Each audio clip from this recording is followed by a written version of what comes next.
Saya baru ni minta maaf tuan-tuan ya. Baru ni bila cerita pasal Johor, tuan-tuan tahu lah apa sedang berlaku di Johor sekarang. Oleh kerana banyak kawasan-kawasan di Johor ditenggelami air, kadang-kadang rumah pun nak habis.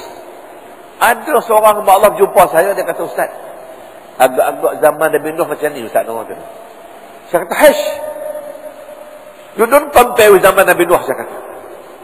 Banjir yang menimpa kita hari ni nak banding zaman Nabi Nuh 1/1000 pun tak ada. Sebab yang berlaku hanya oleh banjir besar macam mana pun, bumbu rumah masih nampak, bangunan 3/3 masih nampak. Zaman Nabi Nuh jangankan pokok, bukit tu habis. Satu, yang kedua, bila Nuh bawa kapal belayar, anak tak nak masuk. Walaupun dia ajak masuk, wahai anakku. Allah sebut dalam firman-Nya, A'udzubillahi minasyaitonir rajim. Qala ya bunayya irkam ma'ana wa la takum ma'al kafirin. Wahai anakku, marilah naik sama aku. Mari. Tumpang kapal kami, naik kapal kami. Bapa ajak anak. Apa anak jawab? Qala sa'awi ila jabali ya'simuni minal ma'. Tak payah. Tu, puncak bukit tu. Aku nak berenang pergi sana. Naik pergi bukit sana. Apa jawab Nabi Nuh? Qala la 'asimal yawma min amrillah illa man rahim wa hala bainahum al-mawj fakana bil muwaraqin. Habis anak tenggelam. Itu zaman Nabi Nuh, sebab bukit pun habis. Itu fenomena zaman Nabi Nuh. Jangan dibandingkan zaman hari ni. Hari ni kalau banjir pun air naik deras saja, laju saja. Tapi zaman Nabi Nuh bukan dekat laju lagi. Dengan gelombang, dengan ombak, dengan ribut, dengan taufan. Bayanglah tuan-tuan. Itu fenomena hari ini. Baik. Sebab-sebabnya apa? Sebab-sebabnya, cuba terlihat tuan-tuan hadis-hadis Nabi. Kalaupun Quran sebut dengan firman-Nya, wa ma asabakum min musibatin fa bima kasabat aydikum. Puncanya daripada kita sendiri. Cuma saya katakan tadi, bezanya hari ini, umat Muhammad hari ini, kalau Allah turun bala, kalau berlaku fenomena, tak kira lah musibat kan. Apa Allah sebut? A'udzubillahi minasyaitonir rajim.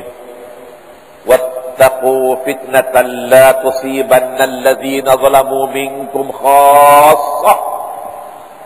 Allah dah beritahu dah, Allah dah warning dah. Takutlah kamu akan bala Allah.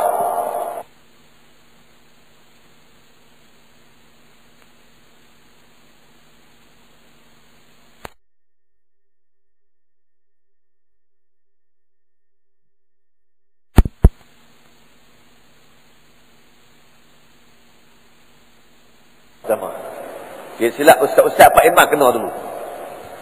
Itu dia umat Muhammad SAW. Dia tak pilih orang jahat saja. Bila kena, habis. Awak ustaz ke, awak tok guru ke, awak imam ke. Ini dia bezanya umat Muhammad SAW. Maka sebab itulah kita kena takut balak-balak Allah ini. Kalau boleh, semua jangan buat maksiat. Semua jangan buat jahat. Okey. Saya tertarik tuan-tuan. Kadang-kadang kita ni, kadang-kadang tak sedar diri pun ada. Kadang-kadang lupa diri pun ada. Kadang-kadang tak ingat Tuhan pun ada. Kadang-kadang bongkak pun ada. Contoh, saya pernah dengar, rupanya orang zaman hari ni tuan-tuan pandai. Dia boleh ramalkan bulan depan akan berlaku banjir, lepas banjir akan berlaku kemarau. Dia boleh ramal tu. Kebanyak ramalan tepat. Macam nak berlaku banjir, dia tahu. Lepas banjir sekejap akan berlaku pula banjir yang kedua, ambaran merah, kata dia. Oh, dia cakap tu memang betul. Dalam pada itu kadang-kadang terdengar suara-suara sumbang. Apa sumbangnya?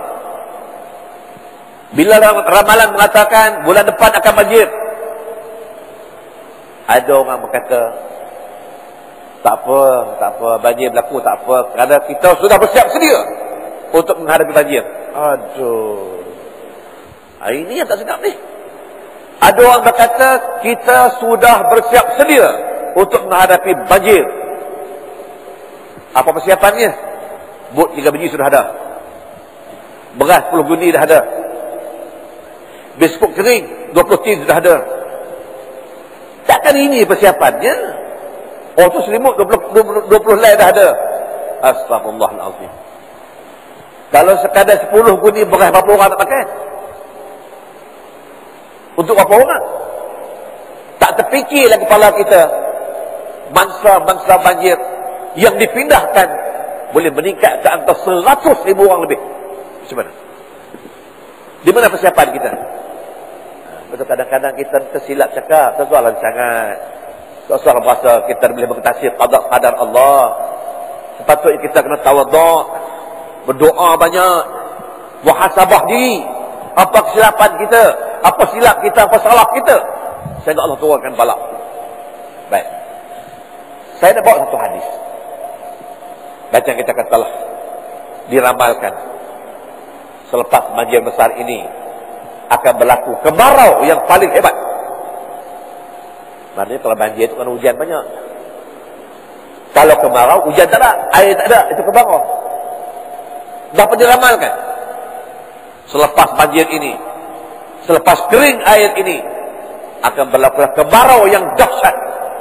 Kering kuntang, air tak ada. Apa kita jawab? Apa kita nak kata? Tak akan berlaku kemarau, mesti ada sebab-sebabnya. Apa sebabnya? Di antaranya dalam sebuah hadis Nabi ada bersabda, qala Rasul, ma mana'a qaumun min zakati amwalihim illa mana'ul matara minas sama' laula al-bahaim lam yumtir. Sadaqa Rasulullah. Yang bermaksud, tidak ada satu kaum yang menghalang harta mereka dari mengeluarkan zakat. Mereka tahan harta mereka. Mereka tak mau keluar zakat. Simpan duit banyak-banyak. Maka perbuatan menahan harta dari mengeluarkan zakat itu, Nabi kata samalah seperti mereka menahan hujan turun daripada langit. Laulal bahaim, kalau tidak kerana binatang-binatang ternakan ini, kalau tidak kerana lembu, kambing, kerbau, ayam, itik ini, kata Nabi, Allah tak akan turun hujan sama sekali sehingga semua manusia mengeluarkan zakat. Astagfirullahaladzim. Rupanya berdasar hadis ini, ulama-ulama kata di antara sebab-sebab kenapa berlaku kemarau ialah ramai manusia tidak mau keluar zakat. Digunakan mana'a qaumun, bukan seorang, bukan dua orang, kaum ramai. Oleh kerana ramai orang tak keluar zakat, itu sebab berlakunya kemarau. Lagi banyak orang tak keluar zakat, lagi teruk kemaraunya. Tapi dia kena kesian dengan binatang-binatang ini, ayam, itik, lembu, kerbau, kambing ini, maka Allah kata kami turun juga hujan. Sebab itu ada ulama kata, kalau kita dalam keadaan kemarau berpanjangan, mungkin sebulan, mungkin 2 bulan, 3 bulan kemarau, hujan tak turun, air tak ada, suasana semua kering tuntang, tiba-tiba turun hujan buat pertama kalinya. Ada ulama kata, seelok-eloknya kita pergi cari kambing, lembu, kerbau dulu. Kambing, thank for you, terima kasih kamu. Terima kasih kat lembu tu, terima kasih dekat kambing tu. Pasal apa? Kerana salah hujan turun. Baik, kalau begitu, kalau kemarau tak ada sebab, maka banjir pun ada sebab. Cuma berpadu kepada pendapat ulama. Mungkin mereka ada nas yang tersendiri, mereka kata banjir juga ada sebab. Salah satu dan sebabnya ialah bila mana dunia ini, bila mana bumi ini dicemari dengan maksiat zina, maksiat rogol, maksiat pelacuran, itulah punca yang berlaku banjir. Kerana Allah nak bersihkan bumi ini dengan noda dan dosa manusia ini. Jadi itulah ulama kata, berlaku kemarau